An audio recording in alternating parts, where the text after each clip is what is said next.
Clarity తోటి crystal clear తోటి visibility తోటే ఉంది. మా మంత్రులు ఏ జీవో తీసినా ప్రెస్ మీట్ పెట్టే చెప్తుర్రు. వాళ్ళ మాదిరిగా 10 సంవత్సరాలు చీకటి జీవోలు ఇచ్చి మంత్రులు ఎక్కడి నుంచి పరిపాలన కూడా అందిస్తుర్రో తెలియకుండా రాజకీయాలు చేయలే. మరి అప్పుడు మీరేం చేసిర్రు? ప్రశ్నలు అడగకుండా.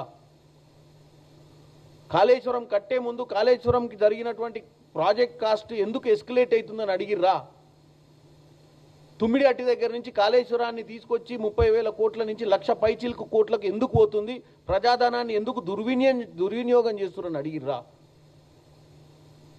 ఎందుకు ఇన్ని లక్షల కోట్లు అప్పు చేస్తుర్రు? వడ్డీలు ఎట్లకెళ్ళి తెచ్చి కడతారు? రేపు రాష్ట్ర భవిష్యత్తు ఏందని అడిగిర్రా కిషన్ రెడ్డి గారు ఏ రోజన్నా? మీ దగ్గర ఫైనాన్స్ మినిస్ట్రీ నుంచి ఎందుకు చెక్స్ అండ్ బ్యాలెన్సెస్ పెట్టి ఆ రోజే ఆర్థిక నిపుణులతోటి ఈ రాష్ట్రంలో జరుగుతున్న అన్యాయాన్ని, ఈ రాష్ట్రంలో కార్పొరేషన్ల పేరిట కూడా అత్యధిక వడ్డీలకు రుణాలు తెస్తుర్రని చెప్పి ఈ రాష్ట్రం ఫ్యూచర్లో ఏమైందని ఎందుకు ఆలోచించలేదు కిషన్ రెడ్డి గారు?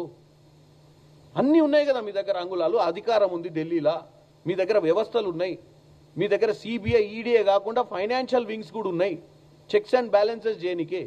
మనకు వచ్చే ఆదాయం ఎంత, ఈ రాష్ట్రం మిగులు రాష్ట్రంగా వచ్చే ఆదాయం ఎంత, ఖర్చు ఎంత పెడుతుర్రు, ఎన్ని ప్రాజెక్టులు కడుతుర్రు, ఆ ప్రాజెక్టులకు వడ్డీలు ఎక్కడి తెస్తుర్రు, ఎంత పర్సెంటేజ్ ఆ వడ్డీలకు తెస్తుర్రు, నెల నెల కిస్తీలు ఎట్లా కడతారు? మరి ఎందుకు ఆలోచించలేదు కిషన్ రెడ్డి గారు? అంటే మనకు నిమ్మకు నీరెత్తినట్టు ఉంటే ఏమన్నా మనకు వర్కౌట్ అయిద్దనా? కేవలం ఇట్లా ఉంటే బీఆర్ఎస్ మీరు కలిసి కుమ్మక్కై మీకు 8 ఎంపీలు ఇచ్చినట్టు అవయదానం చేసి 8 ఎంపీలు ఇచ్చినట్టు ఏమన్నా అండర్స్టాండింగ్ అయిందా మీకు? లేకపోతే రానున్న రోజులలో మేము అక్కడున్నా ఇక్కడ వీళ్ళున్నా మేమే ఉన్నాము అధికారంలో ఉన్న ఆలోచనతో 10 ఏళ్ళు మీరు నిమ్మకు నీరెత్తినట్టుర్రా? ఇప్పుడు కాంగ్రెస్ హయాంలో అప్పుల రాష్ట్రానికి ముఖ్యమంత్రి అయినటువంటి రేవంత్ రెడ్డి గారు సర్కారు వచ్చిన తర్వాతనే మీరు కళ్ళు తెరుచుకుర్రా? మీకు కూడా ఇదే ప్రజలు ఓట్లు వేసినప్పుడు ఇప్పుడు నష్టం జరిగింది కేసీఆర్ కుటుంబానికి కాదు, నష్టం జరిగింది నీ కుటుంబానికి కాదు, నష్టం జరిగింది తెలంగాణ సమాజానికి. 1600 మంది బలిదానాల మీద వచ్చిన తెలంగాణను లూటీ చేసి అప్పుల పాలు చేస్తే అప్పుడప్పుడు నెలకొకసారి మీరు ప్రెస్ మీట్లు పెట్టి ఇప్పుడున్న ప్రభుత్వాన్ని ఎండగట్టి లేనిపోని ముచ్చటి చెప్పి ఏదో వాళ్ళు బీఆర్ఎస్ పార్టీ వాళ్ళు చెప్పారు కదా అని చెప్పి మీరు బండి సంజయ్ గారు ఈటల రాజేందర్ గారు వాళ్ళు ఇచ్చిన లైన్లో మీరు పడకండి. మేమేదో ఏటీఎం అయినామని, మేమేదో తీసుకుపోయి రాహుల్ గాంధీ గారికి డబ్బులు ఇస్తున్నామని వాళ్ళు చెప్తే మీరు ఒక స్థానం, ఒక మంచి సెంట్రల్ మినిస్ట్రీ పొజిషన్లో ఉండి కూడా వాళ్ళు ఇచ్చినటువంటి స్క్రిప్ట్ మీద మీరు మాట్లాడటం ఏంది? బీఆర్ఎస్ స్క్రిప్ట్కు మీరు స్పందించి వాళ్ళ స్క్రిప్ట్ని వాళ్ళ బదులు మీరు పెట్టడం ఏంది? వాళ్ళు చిట్ చాట్లు, వాళ్ళు ఓపెన్ లెటర్లు రాయడం అనేది ఒక ఎత్తు అయితే మీరు పెట్టడం ఏంది? మీరు ఒక బాధ్యత గల వాళ్ళు. ఈరోజు రాష్ట్రంని గతం అంటే మర్చిపోండిగా. గతంలో మీరు నిమ్మకు నీరెత్తినెత్తుర్రు, దోచుకపోయేటప్పుడు ఏ రోజు కూడా పట్టించుకోలేదు. మరి ఇప్పటికీ ఒక పని చేయండి, మమ్మల్ని 8 మందిని మిమ్మల్ని 8 మందిని గెలిపించారు కదా. ఇప్పుడు బడ్జెట్ సెషన్ మళ్ళీ 9వ తారీఖు స్టార్ట్ అవుతుంది కదా. ఈ 9వ తారీఖు గ్రాంట్స్ మీద డిస్కషన్ ఉంది కదా. RRR మనకు అవసరమే కదా. RRR కడితే అదే మన కాంగ్రెస్ పార్టీ వాళ్ళు వాడుకునే రోడ్డు కాదు కదా. RRR కడితే ఈ రాష్ట్రానికి అర్బనైజేషన్ కానికే చాలా పనికొచ్చే పరిస్థితి కదా. మరి ఇలా 30,000 కోట్లు మనం సెంట్రల్ గవర్నమెంట్ని తీసుకొచ్చి RRR కట్టుకోవాల్సిన అవసరం ఉంది కదా. కిషన్ రెడ్డి గారు, బండి సంజయ్ గారు ఇద్దరు మినిస్టర్లే. రేపు 9వ తారీఖు నుంచి మీరు కూర్చొని మెట్రో ఫేజ్ 2 ఆల్రెడీ ఇప్పుడు ఒక కొసకొచ్చింది, ఒక కొలిక్కి వచ్చింది. Metro phase 2, RRR. నిన్నగాక నేను మన సబర్మతి రివర్ పోయి వచ్చిన.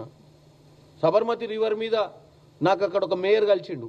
2001లో మేయర్ ఉండే, కాంగ్రెస్ మేయర్. అంటే కాంగ్రెస్ పార్టీ అహ్మదాబాద్ సిటీలో మేయర్గా హిమ్మత్ సింగ్ పటేల్ అనే వ్యక్తి ఉండే, ఎమ్మెల్యే కూడా ఏంటి, ఇప్పుడు వర్కింగ్ ప్రెసిడెంట్ కూడా ఉండు. అయ్యాల ఆయన ఫోటో పంపించింది, మీ గ్రూప్లో షేర్ చేస్తా. అయ్యాల సబర్మతి రివర్ ఫ్రంట్ మీద ఉన్నటువంటి ఇల్లీగల్ ఎంక్రోచ్మెంట్స్ అన్నిటినీ 10,000 కుటుంబాలు, 22 ఎకరాల దూరంలో ఉన్నటువంటి 10,000 కుటుంబాలను కాంగ్రెస్, బీజేపీ ముఖ్యమంత్రి ఎవరు అప్పుడు? నరేంద్ర మోడీ. ముఖ్యమంత్రి నరేంద్ర మోడీ ఉంటే సిటీల మేయర్గా ఉన్నటువంటి కాంగ్రెస్ పార్టీ కూడా ఓ మంచి పని నడుస్తుంది, ఈ పని వల్ల అహ్మదాబాద్ సిటీకి మంచి పేరు వస్తుంది, దీనివల్ల ప్రపంచ ప్రఖ్యాతి నగరంగా దీనికి ఒక ఏమంటారు విజిబిలిటీ కనపడుతుందన్న ఉద్దేశంతో పార్టీలకు అతీతంగా డెవలప్మెంట్ని దృష్టిలో పెట్టుకొని ఆ 10,000 కుటుంబాలను అందరు కలిసి కదిలిచ్చి ఒక ఆడ పెట్టి వాళ్ళని సేఫ్ గార్డ్ చేశారు. అంటే మీ ముఖ్యమంత్రి ఉన్నప్పుడు మా కాంగ్రెస్ వాళ్ళందరూ కానీ అన్ని పార్టీల వాళ్ళు అంత పాజిటివ్గా పనిచేసి ఒక మంచి ప్రాజెక్ట్ చేసుకున్నప్పుడు ఇక్కడ మూసి చేసుకున్నప్పుడు ఎందుకు మీరు కోఆపరేట్ చేస్తలేరు? 1 ఇయర్ క్రితం మూసి ప్రాజెక్ట్ అక్కడెక్కడో బెడ్ మీద ఉన్న ఇల్లు, అంటే 6 నెలలకు ఒకసారి వరదలు వస్తే కొట్టుకపోయే ఇల్లులను తీస్తుంటే పోయి కిషన్ రెడ్డి ఆడ మంచం వేసుకొని పండుకున్నాడు అడ్డంగా. మరి డెవలప్మెంట్కి ఎందుకు వ్యతిరేకం మీరు? ఎంక్రోచ్మెంట్స్ ఉంది వాస్తవమే, మరి ఎంక్రోచ్మెంట్ గత ప్రభుత్వాలు తప్పు చేసినాయి, కొన్ని పర్మిషన్లు ఇచ్చినాయి వాస్తవమే. మరి ఇప్పుడు డెవలప్మెంట్ ఎట్లా చేసుకోవాలి? ఈ హైదరాబాద్ నగరాన్ని ఎప్పుడు వానాకాలం వచ్చినప్పుడల్లా మునగకుండా చూసుకోవాలంటే కాలువలు, నాలాలు, చెరువులు అన్నీ క్లియర్ చేసుకోవాలి కదా. హైడ్రా మీద ఎందుకంత వ్యతిరేకత మీకు? హైడ్రా మీద 1-2 ఇన్సిడెంట్ తీసుకొని పెద్ద ప్రచారం చేస్తుంది తప్ప హైడ్రా వల్ల లక్షల మందికి జరిగే బెనిఫిట్ని ఎందుకు మీరు రాజకీయమే చేస్తున్నారు? ఎందుకు ప్రజల బాగోగులు ఆలోచిస్తలేరని చెప్పి నేను ఎస్పెషల్లీ బీజేపీ నాయకులను, బీఆర్ఎస్ వాళ్ళను కూడా అడుగుతున్నా. మళ్ళీ మీరు అధికారం 10 ఏళ్ళు ఉన్నారు కదా, మీకు ఎంత అదృష్టం ఉంటే మిమ్మల్ని నమ్మి ఈ రాష్ట్ర ప్రజలు తెలంగాణ కాంగ్రెస్ పార్టీ హయాంలో వచ్చినా, యూపీఏలో తెలంగాణ మీద ఉన్నటువంటి పట్టుతోటి వచ్చినా మిమ్మల్ని నమ్మేస్తే మీరు 10 ఏళ్ల తర్వాత కూడా ఈ రాష్ట్రాన్ని బాగు కావద్దు, కాంగ్రెస్ పార్టీ హయాంలో రేవంత్ రెడ్డి గారు ఎప్పటికీ కూడా పర్ఫామ్ చేయొద్దు, ఆయన ఈ ముఖ్యమంత్రిగా ఉన్నంతసేపు ఏ పని కావద్దని కాళ్ళల్లో కర్రలేసుడే తప్ప ఎందుకు సహకరిస్తలేరో నాకు అర్థం కావట్లేదు. కాబట్టి నేను ఒకటే చెప్తున్నాను, ముఖ్యంగా బీఆర్ఎస్ నాయకుల కంటే చెప్పాల్సిందే, వాళ్ళకి మైండ్ దొబ్బింది, వాళ్ళు ఏదో పట్టాలు తప్పిపోయి ఎన్నో తిరుగుతున్నారు వాళ్ళు. ఇప్పుడు కూడా ఏదో చిట్ చాట్ పెట్టి ఏదో మాట్లాడుతున్నట్టుండు హరీష్ రావు. మరి ఏం మాట్లాడుతాడు ఆయనకి ఇవాళ? మరి రోజుకో ఒక సబ్జెక్ట్ పట్టుకొని వస్తారు, రాత్రి ఓ సబ్జెక్ట్, పొద్దునో సబ్జెక్ట్.